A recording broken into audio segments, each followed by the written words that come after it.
10 دیا ہے حوالہ نہیں دیا، حوالہ دیا ہے تو چچا کا دیا ہے۔ اللہ کی قسم ایسے بدو آج ہوتے ہر مولوی کے خلاف کیس ہوتا، ہر ملا کے خلاف مقدمہ ہوتا، یہ بسترے گر جاتے، یہ برتن ٹوٹ جاتے، یہ مجسے ختم ہو جاتی، یہ سفر تباہ ہو جاتے، جس میں کوئی حوالہ نہیں، کوئی دلیل نہیں، کوئی ثبوت نہیں، سوائے اس کے کہ بزرگ نے کہا۔ یہ بھی پتہ نہیں چلا آج تک کہ یہ بزرگ کون تھا، آگے تو دور کی بات ہے۔ دین اسلام میں نہیں چلتا، کسی کا حوالہ نہیں چلتا، نبی علیہ الصلوۃ والسلام کی ذات کے علاوہ اللہ کی پوری مخلوق میں کسی کی دلیل نہیں بنتی۔ آپ کا حوالہ چلے گا، آپ کا عمل چلے گا۔ عجیب، جب ہم یہ بات کہتے ہیں عوام کو دوسرا رخ دینے کے لیے اہل حدیث کے حوالے سے کہا جاتا ہے، دیکھ لیا نا یہ ہے گستاخ اماموں کے، سن لیا نا۔ میں اس بات کو واضح کرنا چاہتا ہوں، ہم کسی بھی امام کے گستاخ نہیں ہیں، ہم ان کو بلکہ امام مانتے ہیں۔ ہم مالک رحمہ اللہ کو امام مانتے ہیں، شافعی رحمہ اللہ کو امام مانتے ہیں، احمد بن حنبل رحمہ اللہ کو امام مانتے ہیں، ابو حنیفہ کو امام مانتے ہیں، اللہ کے رسول کو بھی امام مانتے ہیں۔ لیکن ان دونوں کی، ان کی اور اللہ کے پیغمبر کی امامت میں فرق ہے۔ وہ کیا ہے؟ ہم کہتے ہیں یہ سارے کے سارے علم شریعت کے امام ہیں، علم شریعت کے۔ آپ سمجھیں، تھوڑا سا مزاج بدلیں، میرے ساتھ چلیں۔ یہ علم شریعت کے امام مالک امام ہیں، علم شریعت کے امام ہیں، شافعی امام ہیں، علم شریعت کے امام ہیں، لیکن شریعت کے امام صرف محمد الرسول اللہ ہے۔ یہ علم شریعت کے امام ہیں، شریعت کے امام محمد الرسول اللہ۔ حضرات، شریعت کے امام میں اور علم شریعت کے امام میں کیا فرق ہوتا ہے؟ علماء سے پوچھیے۔ علم شریعت کے امام وہ ہے جس کے قول پر بھی حوالہ مانگا جائے، جس کے فعل پر بھی حوالہ مانگا جائے، اور شریعت کے امام وہ ہے جس کا قول بھی خود حوالہ ہو، جس کا عمل بھی خود حوالہ ہو۔ یہ ہے فرق، اس فرق کو سمجھیے۔ زید بن ثابت کے خلاف مقدمہ ہو گیا، جس کے دفتر میں سیدنا عمر بن خطاب رضی اللہ عنہ کے دفتر میں امیر عمر نے کیا فرمایا اس دیہاتی سے؟ یہی فرمایا کہ جا، یہ صحابی ہے، ان کا علم تو اس سے بہتر ہے، انہوں نے اگر کچھ کہا ہے کہ اس کا حوالہ ہوگا، دلیل ہوگی، وہ کہاں ہے ان کے سینے میں ہوگی، جس سے آج کہا جاتا ہے ائمہ نے جو کچھ کہا ہے سب دلائل کے ساتھ کہا ہے۔ حضرت دلائل کہاں ہیں؟ کہا ان کے سینے میں تھے، وہ دلائل اپنے سینے میں لے کے چلے گئے، فضائل ہمیں دے کے چلے گئے۔ کہتے کہ اب دلائل مت مانگو، دلائل سے کون زائل ہو جائے گی، فضائل سے لوگ قائل ہو جائیں گے۔ عجیب عجیب جملے، بدبودار گفتگو۔ امیر عمر رضی اللہ عنہ فرمایا علی بزید بن ثابت، اس شخص کو کہا کہ جاؤ زید بن ثابت کو دفتر میں لے کر آؤ۔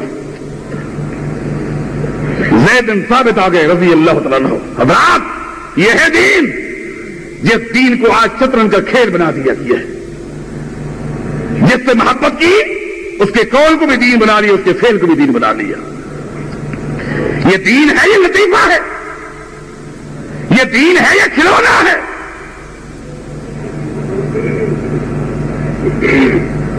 زید بن ثابت آ گئے، امیر عمر نے پوچھا آج آپ نے یہ مسئلہ بیان کیا ہے؟ جی ہاں کیا ہے۔ اس کا حوالہ کیا ہے؟ ان کا یہی مسئلہ میں نے ابی بن کعب سے سنا تھا۔ سیدنا عمر نے فرمایا زید، اگر تم نے اسی طرح برادری کے وڈیروں کے حوالے دینا شروع کر دیے، آنے والی نسل کا کیا بنے گا؟ آنے والوں کا کیا بنے گا؟ اگر تم نے یہ حوالے دینا شروع کر دیے. حضرات معذرت کے ساتھ میرے ایک تلخ جملے کو آپ نے سننا ہوگا، اس لیے کہ حق بیان کرنا یہ ذمہ داری ہے. آج یہ بیماری مسلک حق کا اہل حدیث کے اندر بھی داخل ہونا شروع ہو گئی ہے. آج ایسے ایسے لوگ ہمارے اندر بھی آ رہے ہیں جو قصے سناتے ہیں. حوالے کیا ہیں؟ فلاں بزرگ کی کیسے سنی تھی. اس کی دلیل کیا ہے؟ میں نے نانا سے تقریر سنی تھی. میرا نانا اہل حدیث تھا، ہوگا اہل حدیث. میرا نانا فقیہ تھا، امام تھا، فقیہ ہوگا، لیکن امام مالک سے بڑا فقیہ تھا، امام شافعی سے بڑا فقیہ تھا. جب امام شافعی سے بغیر دلیل کے ہم نہیں لیتے، تیرے نانے سے بغیر دلیل کے لے گئے. المیہ ایک دن ایک مجلس میں بیٹھا تھا، ایک خطیب صاحب کے سامنے ایک شخص آیا. اس نے کہا حضرت میرے پاس آپ کی کیسٹ ہے، اس میں آپ نے ایک واقعہ سنایا، اس کا حوالہ آپ نے نہیں دیا. میں علماء سے پوچھ پوچھ کے تھک گیا ہوں. یہ پرچیاں ان کو دینا بھائی، مجھے کسی نے حوالہ نہیں دیا. اب آپ بتائیں کہ یہ واقعہ کہاں ہے؟ اس نے کہا یہ واقعہ میں نے جنگ اخبار میں پڑھا تھا. اہل حدیث ہو، اگر تمہارے ہاں بھی واقعات اور قصوں کے حوالے یہی ہے کہ جنگ اخبار میں تم نے پڑھا ہے، فلاں کی کیسٹ سنی ہے، نانا کی تقریر سنی ہے، تو باقی قوم کا کیا بنے گا؟ تم تو قائد ہو، رہنما ہو. اپنی ذمہ داری کا احساس کرو، اور علماء میں یہ بیداری آئے گی جب آپ بیدار ہوں گے. جب علماء کو پتا چلے گا یہ آنکھیں بند کر کے سر جھکا کر سننے والی قوم نہیں ہے، ان میں جمود داری نہیں ہے، یہ حوالہ لینا جانتے ہیں، تحقیق کرنا جانتے ہیں. علماء بھی سوچ کر آپ کے سامنے گفتگو کریں گے. یہ جراثیم جو غیر محسوس طریقے سے داخل ہوتے ہوئے بناتے ہیں، اللہ کے لیے ختم ہو جائے. زید بن ثابت سے امیر عمر نے کیا فرمایا؟ اگر تم اس طرح مسئلے بیان کرو گے آنے والوں کا کیا بنے گا؟ دیکھو پھر نے اس شخص کو کہا فامرا بجمع الانصار والمہاجرین. امیر عمر نے فرمایا کہ جاؤ تابعین کو چھوڑ دو، انصار صحابہ جو ملے، مہاجرین جو صحابہ ملے، ان کو لے کر آؤ، ان کو لے کر آؤ. جتنے ملے مدینہ میں ان کو بلایا گیا، جمع کیا. سیدنا عمر بن خطاب رضی اللہ تعالیٰ عنہ نے ان سے کہا یہ زید بن ثابت نے یہ مسئلہ بیان کیا ہے، تم بتاؤ یہ مسئلہ صحیح ہے یا غلط ہے؟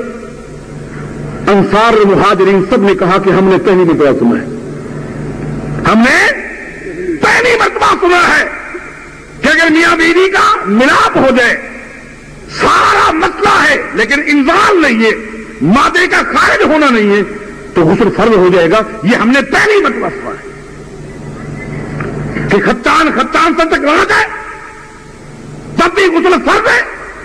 ہم نے نہیں سنا. سیدنا عمر نے فرمایا زید دیکھ لیا، یہ تم نے کہاں سے نکالا؟ نہ مہاجرین کو معلوم ہے نہ انصار کو، یہ جو آئے ہوئے. ایک شخص کھڑا ہو گیا، وہ کون ہے؟ سیدنا علی رضی اللہ تعالیٰ عنہ کھڑا ہو گیا. اس نے کہا امیر المؤمنین میرا ایک اعتراض ہے. اعتراض یہ ہے زید بن ثابت سے تو آپ حوالہ مانگ رہے ہیں، مہاجرین انصار سے حوالہ کیوں نہیں مانگتے؟ ان سے کیوں نہیں مانگتے؟ یہ اگر یہ کہتے ہیں کہ اس طرح غسل فرض نہیں ہوتا، ان کا فتویٰ ہے کہ غسل فرض ہو جاتا ہے، آپ نے کہا دلیل دیجیے، ان کے پاس دلیل نہیں ہے سوائے چچا کے حوالے کے. انصار مہاجرین کہتے ہیں غسل فرض نہیں ہے، ان سے دلیل کیوں نہیں مانگتے؟ ان سے بھی دلیل مانگے، یہ ہے ہمارا دین. کس سے دلیل مانگو؟ والسابقون الاولون من المہاجرین والانصار والذین اتبعوہم باحسان. حضرات اللہ تعالیٰ نے قرآن کریم میں صرف دو جماعتوں کا تذکرہ کیا ہے کہ والسابقون الاولون من المہاجرین والانصار. اللہ راضی ہے کن سے؟ مہاجرین سے. اللہ راضی انصار سے. ان کے بعد اللہ کن سے راضی ہے؟